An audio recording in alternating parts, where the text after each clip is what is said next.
Chris Bledsoe summoned UFOs from within a Faraday cage. No signals could get in or out, but yet he was able to interact with UFOs. Chris Bledsoe has been making the rounds. He had a wonderful interview with Ross Coulthart and also a two-part special on Beyond Skinwalker Ranch. So go, Chris. We've got to talk about it. So get in here. This is Jack with Cosmic Road. I talk about UFOs and the paranormal. Please hit like and subscribe and let me know what you guys think in the comments below. Let's start with some comments from Chris in his interview with Ross Coulthart. Yeah. What do they tell you?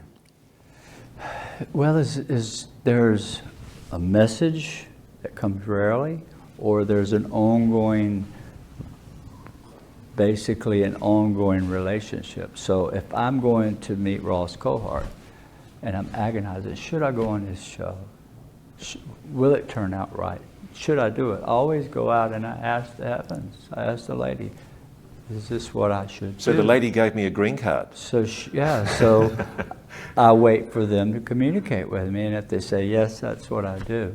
And it's a daily, everything in my life I use. Is there ever any verbal communication or telepathic communication? Telepathic, yes. So, that's how they come. They don't comment if we're not talking to them. Right. They don't come if you're not talking to them. So I guess we should start talking to them. Maybe. I don't know, guys. I love Chris. I love his experiences. They're just mind-blowing. They really are. Interacting with the female entity, the lady, that multiple other people have seen. And of course, many people, countless people at this point, I think, have seen the UFOs that he summons during his, CE5 events, if we're going to call them that. Kind of a unique CE5 situation. But yeah, he had a lot to say. He had a lot to say. When you see this divine Mother Mary being, is it a humanoid creature? Yeah, looks just like a classic Virgin Mary painting that you see of a beautiful young lady, no taller than this, wearing a beautiful white dress, floating off the ground. That's what she looks like. And what do you feel when you talk to her?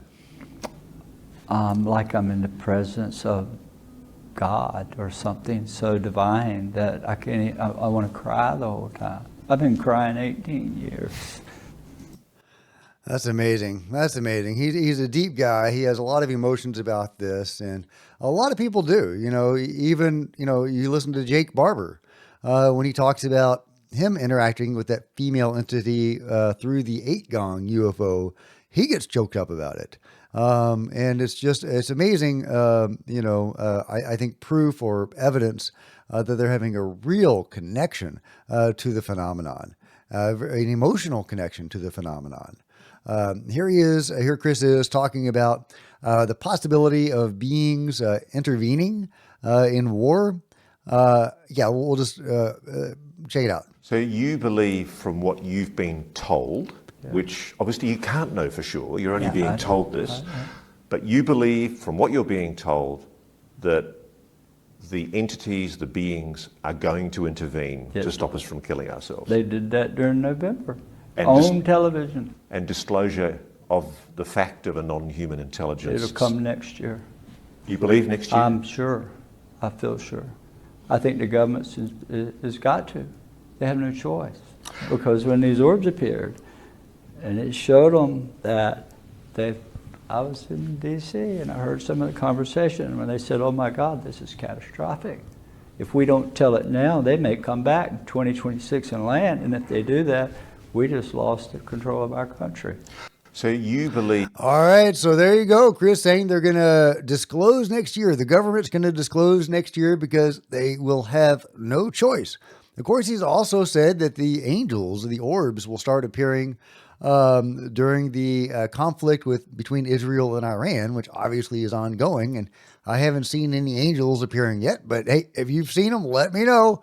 Of course, we have seen orbs. Hell, we have potentially one being studied by a university in Mexico right now. So, I mean, I think it's a stretch to say that that's part of what Chris is talking about, but hey, you never know, guys. You never know. Let me know what you think about that. But what's inarguable is that Chris does have a deep connection to the phenomenon, and he's able to summon them and interact with them, and he can allow other people to experience this as well. Beyond Skinwalker Ranch, they are doing a 2-part special on him. They did a special on Chris, I think in season 1 or 2, episode 8 of that season, where some amazing stuff happened, and they were able to map out his brain and what his brain was doing when he was interacting with these UFOs. And he was able to go into this instant, deep, Zen-like meditation when he was interacting with UFOs. Really incredible stuff. Well, they wanted to one-up that this time, so they put him in a Faraday cage. First, they took him out to the swamps of Florida, outside of his usual stomping grounds, to see if he could interact with the phenomenon there, and he did. The UFOs showed up. He says he prayed or meditated for a couple of weeks leading up to that event, asking the phenomenon to reveal themselves in a spectacular way during that event, and they did. They put on kind of a light show in the trees. Sorry, my voice is kind of going out right now. Allergies. But anyway, it was a really cool sighting. Actually, 2 different sightings of these, anomalous lights in the sky on the latest episode of Beyond Skinwalker Ranch. Great stuff. But they wanted to really get jiggy, and they put Chris Bledsoe in a Faraday cage. They took him to the Monroe Institute and did a series of experiments with him. And they put him in this container, this room, this sealed room. No electromagnetic signals can get in or out of that room. They wanted to see if he would be able to sense the UFOs, the orbs, even with that, blockage. And if he could, tell when they were coming, and if he could interact with them, even then. And he did. He sensed them 3 different times during this experiment. One time they were able to observe the UFO exactly at that moment. And they couldn't see the other 2 in real time, but in reviewing the footage later and all their instruments, they were able to get the other 2 objects as well. And one of them was a fast-moving object that only appeared for, a blink and you miss it kind of thing. They got both of them, both of the 2 additional UFOs on their instruments, on their cameras. So, he felt orbs or whatever 3 different times during this experiment, and all 3 were recorded on their instruments. Just an amazing experiment. Chris is the real deal. I don't know who the lady is exactly, but his connection to the phenomenon is inarguable. This is great evidence. I salute them for trying to understand this.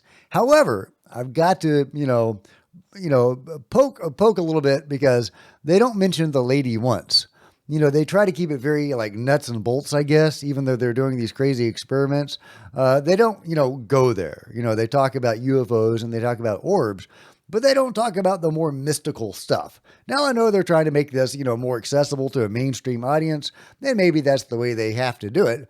But still, it is, you're never going to unravel the truth of the Chris Bledsoe experience unless you're able to go there, I think. But hey, they are getting further than anybody ever has and trying to unlock this thing and getting real data that's just fascinating, like that he can interact with the phenomenon, even sealed in this Faraday cage. So great stuff. I can't wait to see the part 2 of this, because this is going to be a 2-part special on Chris Bledsoe. Can't wait to see part 2.